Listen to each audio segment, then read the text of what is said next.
મહીસાગર જિલ્લાના સંતરામપુર શહેરના અરબવાડા વિસ્તારમાં આવેલી જૂની કન્યા શાળાની જર્જરિત અને જોખમી દિવાલ ઉતારવાની કામગીરી શરૂ કરવામાં આવી છે। સ્થાનિક રહીશોએ દ્વારા વારંવાર રજૂઆત કરવા છતાં કાર્યવાહી ન થતા મીડિયા અહેવાલ બાદ તંત્ર હરકતમાં આવ્યું છે। બી ઇન્ડિયા 24/7 ન્યૂઝમાં અહેવાલ પ્રસિદ્ધ થયા બાદ વહીવટીતંત્ર દ્વારા જરૂરી સૂચનાઓ આપવામાં આવી છે। બી ઇન્ડિયાના અહેવાલ બાદ સંતરામપુરમાં તંત્ર જાગૃત થયું છે। કેટલાક સમયથી જે દિવાલ નહોતી પાડવામાં આવી તે બી ઇન્ડિયાના અહેવાલ બાદ તંત્ર જાગૃત થયું છે। બી ઇન્ડિયાના અહેવાલના પડઘા પડ્યા છે। થોડા દિવસો અગાઉ ભારે વરસાદને કારણે શાળાની પાછળની દિવાલનો એક ભાગ ધરાશાયી થયો હતો, જોકે સદનસીબે કોઈ જાનહાનિ થઈ નહોતી। દિવાલ ઉતારવાની કામગીરી શરૂ થતાં સ્થાનિક રહીશોમાં રાહતની લાગણી જોવા મળી રહી છે। તો બી ઇન્ડિયા ન્યૂઝના પડઘા મહીસાગરના સંતરામપુરમાં પડ્યા છે। અરબવાડ વિસ્તારમાં આવેલી કન્યા શાળાની દિવાલ ધરાશાયી હતી, જે કેટલાક સમયથી પાડવામાં નહોતી આવતી। અનેક વખત જાણ કર્યા છતાં પણ દિવાલ પાડવામાં નહોતી આવતી, પરંતુ બી ઇન્ડિયા ન્યૂઝના અહેવાલની ધારદાર અસર અહીંયા પડતી જોવા મળી છે। બી ઇન્ડિયા ન્યૂઝના અહેવાલ બાદ મહીસાગરના સંતરામપુરમાં કન્યા શાળાની દિવાલ ધરાશાયી હાલતમાં હતી, તેને પાડવામાં આવી છે। રહેવાસી અરબવાડા સંતરામપુર પોલીસ સ્ટેશનના સામે જે કન્યાશાળાની અરજી અમે આપી હતી, અમારા પણ મજૂરોએ દિવાલ શાંતિથી ખૂબ આભારી ઉતારી છે અને આ લોકોનો મજૂરોનો ખૂબ ખૂબ આભાર છે। અને દિવાલો પણ કોઈ જાતનું અમારું નુકસાન થયું નથી।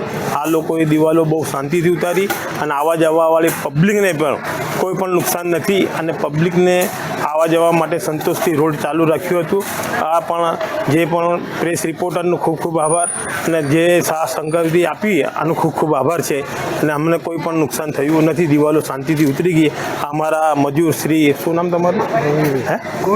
ગોવિંદભાઈ બહુ શાંતિ અને બહુ સુકૂનથી દિવાલ ઉતારી, આમનું બી પણ ખૂબ ખૂબ આભાર કરીએ છીએ। તેથી આ મજૂરોની બહુ સંમતિ છે અને દિવાલોમાં બહુ નગરપાલિકા સંતરામપુર વિસ્તારમાં જે જૂની કન્યા શાળા આવેલી છે, જે ઘણી જૂની છે અને જેની દિવાલ છે જે જર્જરિત થયેલ છે દિવાલ, અને હાલમાં વરસાદના કારણે જોખમરૂપ છે। અગાઉ એક અરજદારશ્રીએ આ બાબતે અરજી પણ આપેલી છે, જેની હાલમાં તપાસ કરી તંત્ર દ્વારા આ જર્જરિત દિવાલ જે જોખમરૂપ છે એને ઉતારવાની કામગીરી ચાલુમાં છે।